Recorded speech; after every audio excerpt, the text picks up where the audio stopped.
কুয়াকাটায় আমি গিয়েছিলাম একবার এবং সেই স্মৃতিটি আমার রয়েছে শহীদ রাষ্ট্রপতি জিয়া রহমান আমার পিতার সাথে।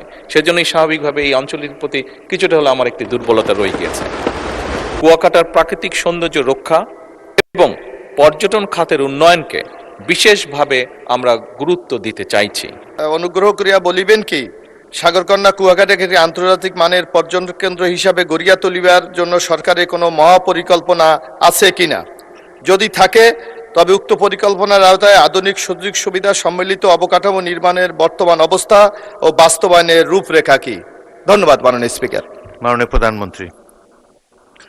ধন্যবাদ মাননীয় স্পিকার, ধন্যবাদ মাননীয় সংসদ সদস্য আপনার প্রশ্নের জন্য। বাংলাদেশের পর্যটন খাতকে দীর্ঘমেয়াদী, টেকসই এবং পরিকল্পিতভাবে এগিয়ে নেবার লক্ষ্যে বর্তমান সরকারের সুনির্দিষ্ট কিছু প্রতিশ্রুতি রয়েছে।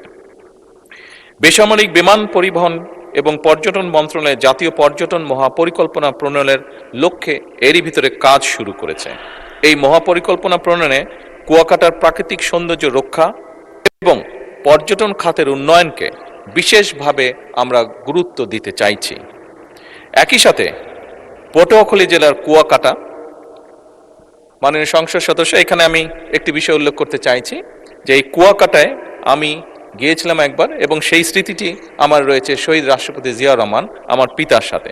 সেজন্যই স্বাভাবিকভাবে এই অঞ্চলের প্রতি কিছুটা হলে আমার একটি দুর্বলতা রয়ে গিয়েছে। এছাড়াও চট্টগ্রাম জেলার পতেঙ্গা আনোয়ারা সি বিচের মৌলিক সুবিধাদি উন্নয়নের নিমিত্তে এর ভিতরেই সম্ভাব্যতা যেটি আছে সেটি যাচাই করা হচ্ছে। মাননীয় সংসদ সদস্য, মাননীয় স্পিকার, আপনাদের অবগতির জন্য জানাচ্ছি গৃহায়ণ ও গণপূর্ত মন্ত্রণালয় কর্তৃক কুয়াকাটা সংলগ্ন 7টি উপজেলা গলাচিপা, কলাপাড়া, রাঙ্গামালী, বরগুনা সদর, পাথরঘাটা, আমতলী এবং তালতলী নিয়ে Payra Kuakata comprehensive plan focusing on eco tourism শীর্ষক গৃহীত পরিকল্পনা বাস্তবায়নের জন্য বর্তমান অ্যাকশন এরিয়া প্ল্যান তৈরি করা হচ্ছে। অ্যাকশন এরিয়া প্ল্যানের পর্যটনের অংশটুকু বেসামরিক বিমান পরিবহন ও পর্যটন মন্ত্রণালয় কর্তৃক বাস্তবায়ন করা হবে ইনশাআল্লাহ।